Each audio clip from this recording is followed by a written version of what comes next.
Ինչ կանեիր, եթե ծնվեիր գերբնական ուժերով, բայց աշխարհը քեզ համարեր ոչ թե սուպերհերոս, այլ հանցագործ ու վտանգավոր հասարակության համար։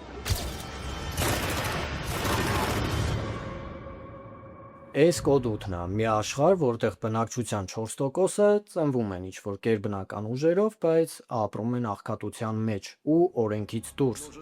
Գլխավոր հերոսը Քոնորը փորձում է իր էլեկտրական ուժերը թաքցնել, որպեսզի մոր բուժման փողը աշխատի, բայց հանգամանքները նրան ստիպում են մտնել քրեական աշխարհ։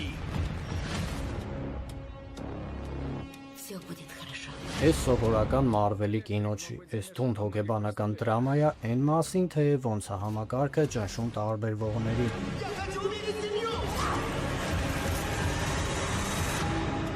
Էս կինոն ունի երկու մաս, իսկ երկու մասն էլ կարաս գտնես մեր Telegram-ի ալիքում։ Կստացի առաջի մասը հայերեն է թարգմանված։